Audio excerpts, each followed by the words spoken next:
안녕하세요. 누에고입니다. 오늘은 원래는 팔을 그려야 되는데 팔은 안 그리고 그냥 손만 그리고 넘어가려고요. 그래서 손도 여러 방법 이전에 일단은 손을 먼저 좀 그려보고 그 다음에 이 손을 그릴 때 제가 어떤 관점에서 그렸는지 간단하게 한두 개의 샘플 갖고 좀 설명을 드릴까 합니다. 도움이 되셨으면 좋겠는데요. 지금은 이제 손가락, 그러니까 손이 두 개가 지금 약간 겹쳐 있는 거를 그리는 거고, 손을 그냥 바로 이렇게 그려버리는 이유는 너무 다양한 케이스가 있기 때문에 이렇게 개략적인 설명을 드려도 원하고자 하는 그림을 그릴 때는 쉽지가 않습니다. 그래서 제가 이 손을 그릴 때는 지금 어떤 관점으로 그렸는지 간단하게 좀 설명을 좀 드리는 거를 초반에 좀 영상에서 이렇게 참고처럼 넣습니다. 일단 한번 보시고요. 지금 손 두 개를 그려가는데 일단 얼굴부터 좀 살짝 그려놓고 말씀을 드리자면은 그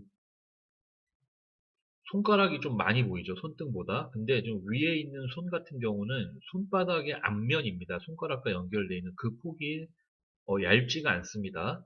그리고 그 폭 안에 손가락 4개의 위치가 지금 검지, 뭐 중지, 약지, 새끼손가락 순서대로 있는데 원통을 베이스로 해가지고 크게 세 마디로 나눠져 있잖아요. 근데 지금 그 가장 손바닥과 붙어 있는 부위는 손가락 위에 손등에 있는 뼈랑 연결이 되어 있는 거예요. 그래가지고 그냥 기본적으로 한 세 마디 정도로 보는 거고 원래 중지가 가장 긴데 지금 검지가 조금 길게 그려졌습니다.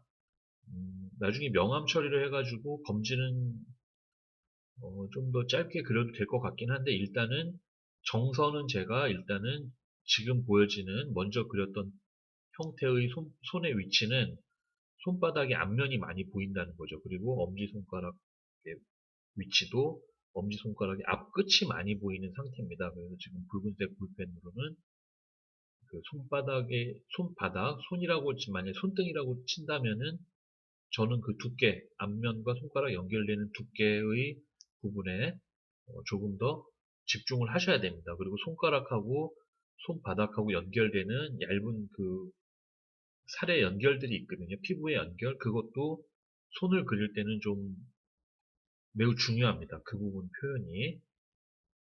그래서 지금 붉은색으로 칠하는 부위는 이제 엄지손가락 밑부분이죠. 손바닥이랑 붙어 있는. 그리고 각도도 다릅니다. 그 손가락 4개와 엄지손가락은 그 각도 방향이 좀 다르기 때문에 그것도 조금은 신경을 쓰셔야 되고요. 쉬운 방법은 아니죠. 쉽게 그릴 수 있는 방법은 아니지만 기본적인 형태들이 이렇게 구성이 되어 있다라고 일단 그냥 개략적으로 좀 설명을 드리는 거예요. 제가 처음에 그리는 모습이 제가 이런 관점으로 그렸다.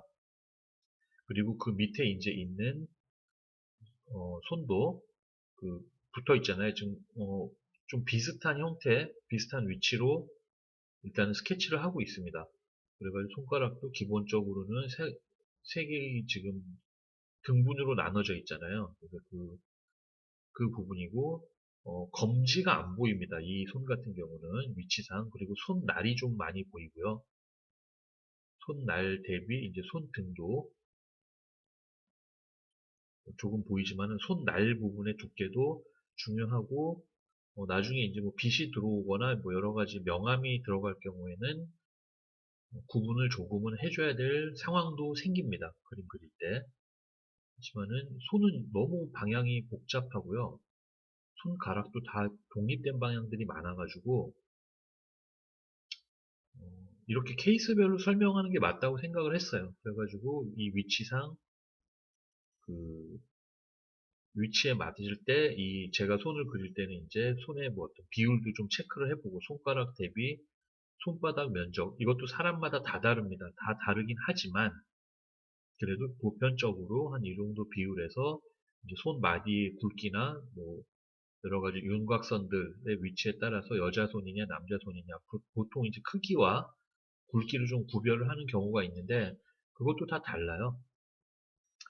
남자도 굉장히 여성스러운 손이 있습니다. 그리고 우리 가수 김희철 같은 경우 보니까 손이 뭐 여자 손보다 더 곱더라고요. 보니까 그러나 일반적으로는 이제 뭐 크기와 굵기에 좀 차이가 있죠. 손마디의 굵기나 그리고 이제 그 직업적으로도 대충은 좀 예측이 되죠. 이제 손이 좀 저 같은 경우는 이렇게 그림을 그리지만 손이 좀 굉장히 투박한 편이잖아요. 지금 그림 그릴 때 제 손이 보이시겠지만은 투박합니다. 제 손은. 그래서 뭐 아는 분들이 제 손 보면은 아, 미술할 것 같은 손은 아니고 뭔가 뭐 좀 거친 일하는 손인 것 같다라고 이제 얘기하시는 분들도 많은데 뭐 그런 거죠. 뭐 다 다르니까. 그래서 이런 식으로 한번 그려보고 이 부분도 명암 표현할 때도 지나치게 어두워지지 않도록 하면서 손이 막 그린 게 중간중간에 잔주름도 굉장히 많습니다. 손은. 그 잔주름도 안 표현해주면은 좀 밋밋해지고 표현해지면은 좀 지저분해지는 느낌이 있기 때문에 어려워요. 그림 그리기가. 실제로 화가들도 굉장히 어려워합니다. 그림 그릴 때. 그래서 방금 그린 그 손의 위치도 제가 이것도 손의 앞면이 많이 보이죠. 그리고 손등에 이제 뼈의 위치를 잡아놓고 그 다음에 중지가 가장 그 중심이 되는 손가락에 가깝거든요. 그래서 그 부분을 지금 먼저 그리고 조금씩 조금씩 좀 구체적인 형태를 다듬어 나가는 거고 남자 손에 좀 가깝기 때문에 마디의 윤곽을 조금은 과장해서 그려주고 손마디하고 손가락 시작과 손등이 시작하는 지점에 그 살이 연결되는 것도 아주 신경 써서 보셔야 됩니다. 그 부분이 신경 써서 안 그리면은 손이 되게 좀 이상해 보이는 케이스들이 많거든요. 물갈퀴 같은 거, 우리 뭐 오리 보면은 발가락 사이에 갈퀴 있잖아요. 그런 것처럼 아주 얇게 그게 있습니다, 사람도. 그래서 그게 어떤 손의 연결을 사람 손답게 보여주는 요소 중에 하나입니다. 그 부분들이. 그리고 주름 같은 경우도 너무 어두워지지 않도록 표현하는데 그게 쉽지는 않아요. 그리고 지금처럼 이렇게 설명을 하면서 그리는 거면 더 쉽지는 않고 좀 거칠지만은 양해를 해 주시고 한번 봐주시기 바랍니다. 그래서 이제 방향, 앞면이냐 손등이냐 그리고 손 마디마디의 방향들이 다 있으니까 그거를 좀 체크하시면서 저는 그렇게 계속 체크하면서 그리거든요. 그리고 이제 러프 스케치를 하고 그리면은 좀 더 좋죠. 그림 그릴 때. 그리고 러프 스케치는 제가 영상에서 말씀을 드릴 일이 있었는지 모르겠는데 예, 러프 스케치가 굉장히 중요합니다. 그릴 때 대충 하는 게 아니라 최대한 정확하게 하는 게 러프 스케치입니다. 그냥 선 정리가 안 돼서 러프한 거지 비율과 방향 이런 것들은 아주 신중하게 그리셔야 돼요. 그런 거를 그릴 때는.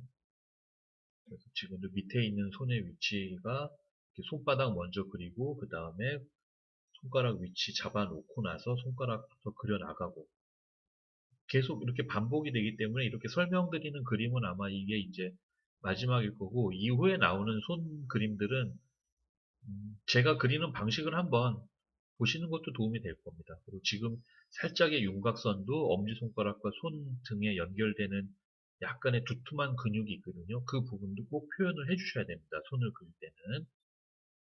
그리고 지금 손등하고 손가락이 그 일렬로 좀 펴 있을 때는 손등에 있는 뼈 마디도 마르신 분들은 다 드러나요. 그래서 그 부분도 표현이 돼야 되고 뭐 그렇습니다.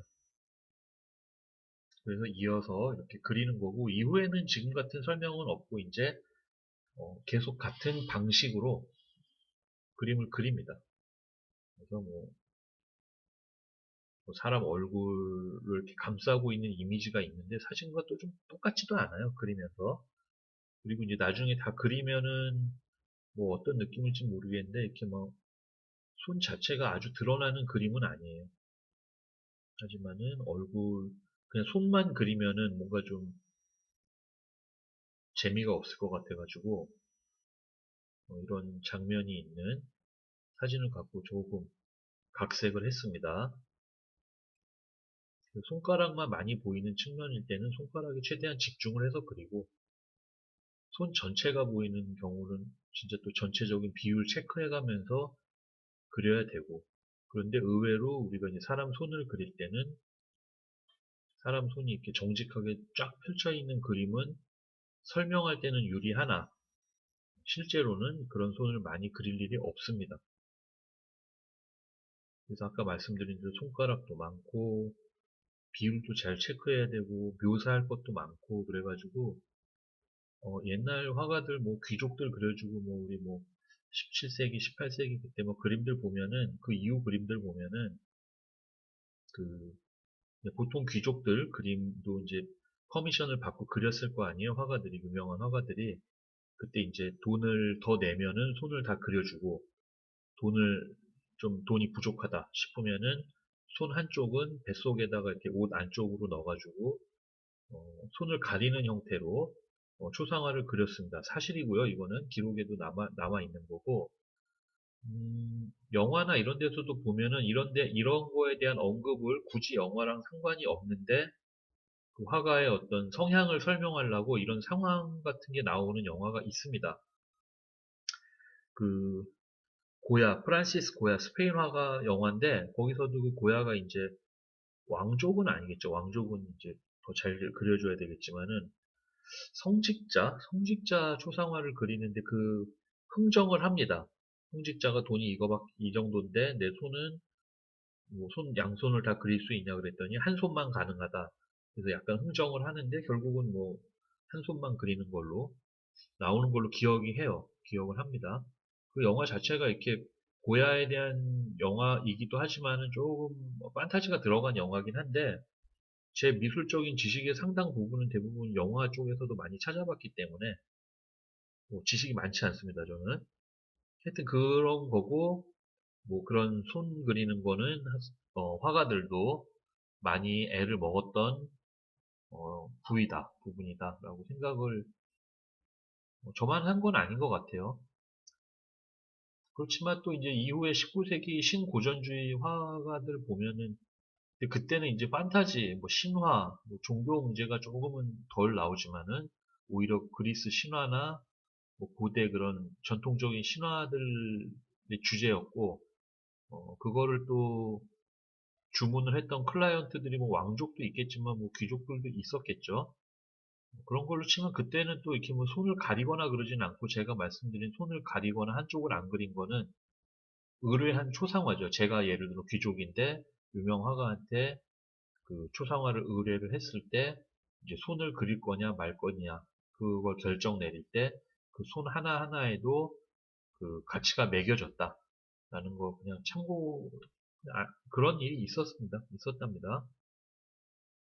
그래서 손은 그냥 아까 말씀드린 대로 많은 손을 제가 너무 무책임하게 항상 많이 그려봐야 된다고 하지만은 손은 정말로 노하우가 별로 없는 것 같아요. 계속 그려보고 제가 항상 말씀드리는 윤곽선, 형태를 잘 잡을 때는 항상 비율, 크기, 각 구성품의 크기와 그 구성품이 가지고 있는 방향들이 잘 맞아야지만 괜찮은 윤곽선을 얻을 수 있다, 형태를 그릴 수가 있다라고 말씀드리는 거고 그 중에 손은 복잡하고 발은 좀 덜 복잡한데 발 그리는 경우가 많지가 않잖아요.